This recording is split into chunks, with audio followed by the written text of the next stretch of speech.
Hello வணக்கம் and welcome back to our channel active with me. இன்றைக்கு இந்த வீடியோவில் என்ன பார்க்க போறோம்னு பார்த்தீங்கன்னா இந்த நெல் விதைப்புல நெல் பயிற்சியில 4-5 முறை இருக்கு. நாங்கள் போன வீடியோவில் பரிசூட் முறையை பற்றி பார்த்துனாங்க. இந்த வீடியோவில் நாங்கள் நாற்று நடுகையில் இந்த நாற்று நடுற இயந்திரம், அதாவது டிரான்ஸ்பிளான்ட் சொல்றது, அந்த இயந்திரத்தை எப்படி ஓடுறதுன்றதை நாங்கள் பார்ப்போம். இந்த டிரான்ஸ்பிளான்டிங் ஓடுறது சில பேருக்கு புதுசா இருக்கும், விவசாயிகளுக்கு பழைய அது இலகுவா வரும். அது எப்படி ஓடுறது, அந்த லிவர்கள கண்ட்ரோல்கள் எப்படி இருக்குன்றதை இந்த வீடியோ பார்க்கலாம் வாங்க. பாத்தீங்கன்னா இதுதான் டிரான்ஸ்பிளான்டர், அந்த கண்ட்ரோலர். இதுல பாத்தீங்கன்னா இதான் வந்துங்கட முதலாவது கீழே விட்டீங்கன்னா இந்த சோப்பில் இருக்கிறது ரிவர்ஸ்ல போறது.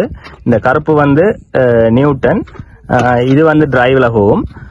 இந்த இது இந்த நடைக்குள்ள வயல நடைக்குள்ள இந்த இதெல்லாம் விட்டு நடணும், இந்த பச்சையில விட்டு நடுவோம். அதுல லொக் பண்ணி வரதுக்காக இந்த லொக் பயன்படுத்தப்படுது.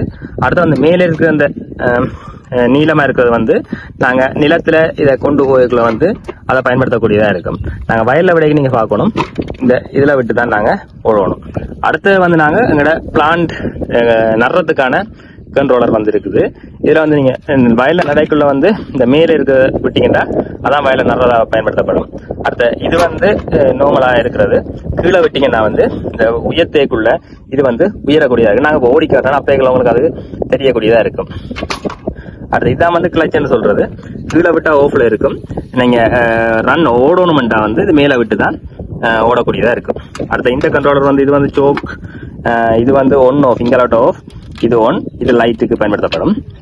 இது ஆக்சலரேட்டர் பயன்படுத்தப்படும். இப்போ எப்படி ஓடுறதை நாங்க பார்க்கலாம். அதை விட நாங்க இப்போ கீழே பாத்தீங்கன்னா இந்த 2 கண்ட்ரோலர் இருக்கும். இதே நீங்க கவனிக்கக்கூடியதா இருக்கணும். இதுல இந்த கண்ட்ரோலர் என்ன பாத்தீங்கன்னா ஒரு குழியில நடுற நாத்துக்கள் எண்ணிக்கையை தீர்மானிக்க பயன்படுத்தப்படும்.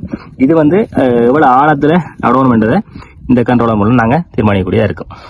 இதுல நீங்க நாத்து தட்டுகளை எப்படி இந்த மிஷின்ல அடுக்கிறத நீங்க பார்த்துட்டு இருக்கீங்க. நாங்க நடுறதுக்கு முதல்ல இந்த நாத்து தட்டுகளை ஃபுல்லா அடுக்கி போட்டு நாங்க நடவுக்கு போவோம். நடவு செய்ய நாங்கள் இந்த லிவர்களை தான் பார்க்கணும். நம்ம இதில் சொன்ன மாதிரி இதில் 3 லிவரையும் நாங்கள் நடவுக்கு ஏற்ற மாதிரி மாற்றி போட்டு நாங்கள் ஓடக்கூடியதாக இருக்கோம்.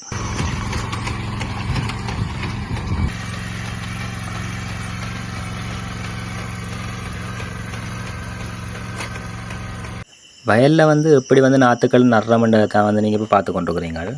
நாங்கள் ஒரு டிரான்ஸ்பிளான்டர் பைலட் ஆன பிறகு சில விஷயங்களை கவனித்து கொண்டு தான் இந்த நாற்று நடுகையை மேற்கொள்ள வேண்டியதாக இருக்கும். அதில் முதலாவது பார்த்தீங்கன்னா ஒவ்வொரு பாத்தின்னு 4 வரம்பு கரையிலையும் இதே மாதிரி ஒவ்வொரு மிஷின் போரோட இடைவெளியை விட்டு தான் நாங்கள் நட்டு கொண்டு வருவோம். நாங்கள் ஒவ்வொரு முறையும் போய் திருப்பி கொண்டு வரைகளை ஒரு இடைவெளி ஒரு வரம்பு கரையில் வரும். அதை நிவர்த்தி செய்யறதுக்காக நாங்கள் ஃபுல்லாக நட்டு போட்டு கடைசியில் அதை சுற்றி ஓடுவோம். இப்போ பார்த்தீங்கன்னா இப்போ இந்த வீடியோவில் தான் காட்டப்படுது சுற்றி ஓடுறதை ஃபுல்லாக நட்டு போட்டு வரம்பு கரையில் சுற்றி ஓடப்படுது. இதை கவனித்து கொள்ளாமல் நட்டமெண்டா வரம்பு கரையில் நாற்றுக்கள் இருக்கிற வீதம் குறைவாக காணப்படும். அடுத்து நாங்கள் இதில் கவனிக்க வேண்டிய விஷயம் என்னென்னா நாங்கள் நட்டு கொண்டு போய்க்குள்ள ஒவ்வொரு குழியிலையும் எத்தனை நாற்று நடப்படுது, மற்ற நாற்று நடுற ஆழம் என்றதை கவனித்துக் கொள்ளணும். என்னென்னா எல்லா இடம் உழவு சீராக இருக்காது. சில வேளை வரம்பு கரையில் அடிபடுறது குறைவாக இருக்கும். அப்படி வரம்பு கரையில் அடிபடாத குறைவாக இருந்துச்சுன்னா நாங்கள் நாற்றுன்ற ஆழத்தை கூட்டித்தான் அதுக்கு அடிக்க வேண்டியிருக்கும். ஆக அடிபட்டிருந்தால் நாங்கள் ஆழத்தை குறைச்சி அடிக்க வேண்டியிருக்கும். இந்த வீடியோ உங்கள் எல்லாருக்கும் பிடிச்சிருக்கோன்னு நம்புறேன். அப்படி இந்த வீடியோ உங்களுக்கு பிடிச்சிருந்தா மறக்காமல் லைக் பண்ணுங்கள், கமெண்ட் பண்ணுங்கள், ஷேர் பண்ணுங்கள். நீங்கள் பண்ணுற ஒவ்வொரு கமெண்ட்டும் லைக் இருந்தால் எங்களுக்கு அடுத்தடுத்த வீடியோ போகிறதுக்கு மிகவும் ஊக்கமாக இருக்கும். உங்களோட நண்பர்கள் யாரும் விவசாயம் இருந்தால் அவங்களுக்கு இந்த வீடியோ ஷேர் பண்ணி விடுங்க, அவங்களுக்கு பிரயோசனமாக இருக்கும். இதன் தவறுகள் இருந்தால் மறக்காமல் கமெண்ட் பண்ணுங்கள், நாங்கள் அதை திருத்திக் கொள்கிறோம். மறந்துடாமல் ஆக்டிவ் வித் மீ என்ற சேனலுக்கு சப்ஸ்கிரைப் பண்ணுங்கள். எங்கள் வளர்ச்சி உங்கள் கையில். நன்றி, பாய் பாய்.